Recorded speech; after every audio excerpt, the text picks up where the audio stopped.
Shalom. As we pick up our story, Moshe is in the desert. He has happened upon a tribe. He has helped some girls out that happen to be the daughters of the high priest of the tribe named Yitro. Yitro has taken him under his wing, made him a shepherd, and had him marry his daughter Zipporah.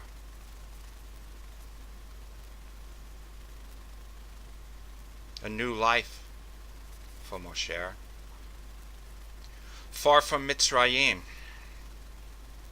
As you recall earlier, Moshe was born in the midst of a Shoah, a pogrom, a Holocaust, where he was hidden for 3 months by his ima, by his mother, under incredible stress. Finally put into the river Nile to float down to somehow find some sort of refuge at 3 months on his own.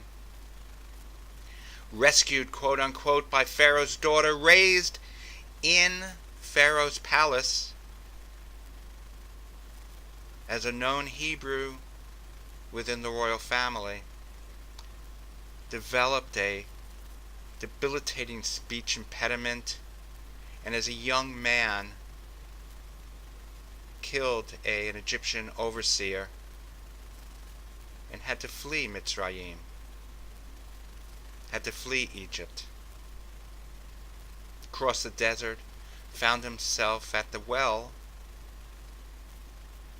with Zipporah, her sisters, Yitro's daughters. And here he is, in a new life. Well, as much of a new life as anyone can have. It must have been a happy life, comparatively speaking, for him, uncomplicated.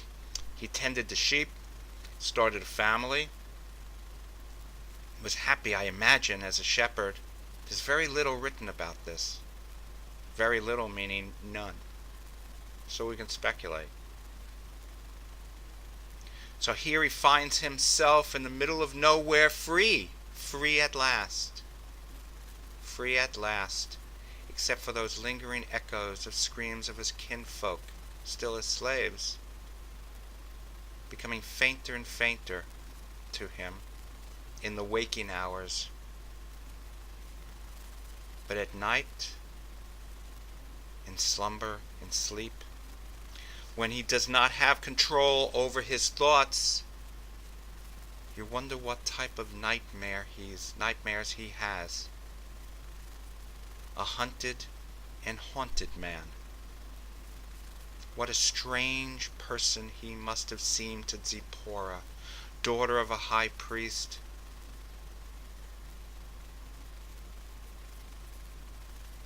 She must have heard him during the day when he spoke or tried to speak, loved him, cared for him, cared about him, worried about him, especially at night with his fitful sleeps and his mutterings. What could they mean, she must have thought. What ghosts, what demons are let loose inside my husband's heart and mind? But he worked as a shepherd, and he went out with his flock every day in the middle of the wilderness, finding places for his sheep to feed. A solitary man. He must have been at his happiest, alone in the desert with his animals. No one to speak to. The quiet around him. Close to quiet inside of him. No pressure to speak. Well, one morning he woke up early as usual, I imagine, with his wife making him breakfast.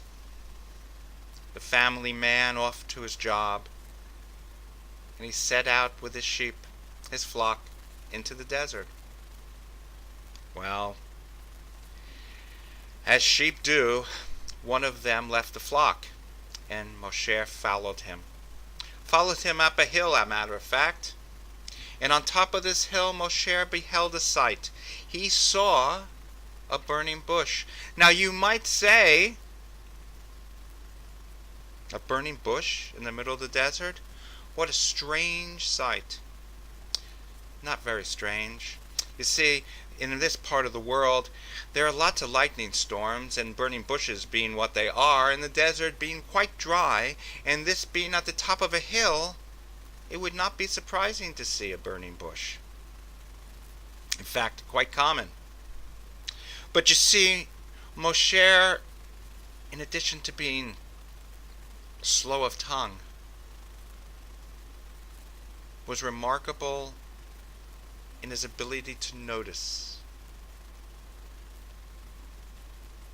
He stared at this bush, and he noticed that the bush was not being consumed by the fire. And he became intrigued and captivated. And then a voice echoed from the bush and said, "Take off your sandals and place the soles," interesting, "the soles of your feet on this land, for this land is holy land."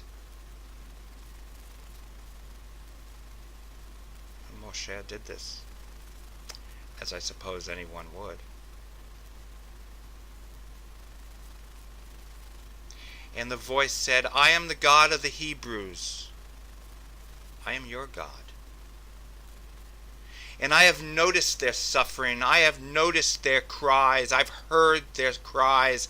I've noticed the burden of work that the Egyptians have put upon them. I've noticed. I've taken notice. And I've decided to send you as my messenger back to Pharaoh to set them free." Well, to say the least, Moshe was shocked, surprised, and frightened. And he said, "Why me? I could hardly speak. I am slow of tongue. They will not listen to me."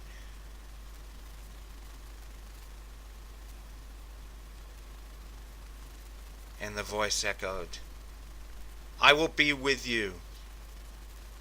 I will cause great wonders and acts that will show both the Egyptians and the Hebrews that I am God, and that they should be set free to meet me in the wilderness, to be my people."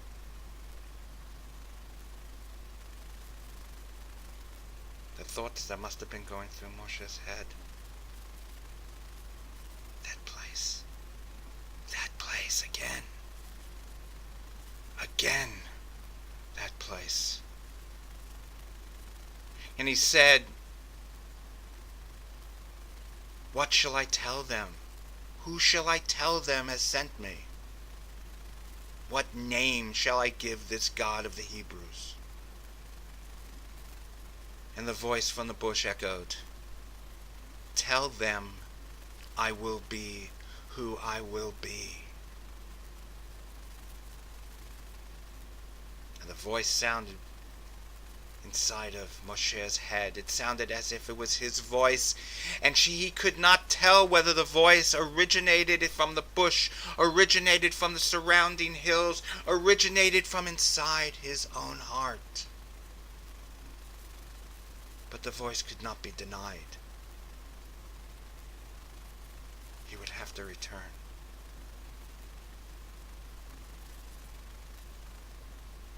As we all do eventually have to return.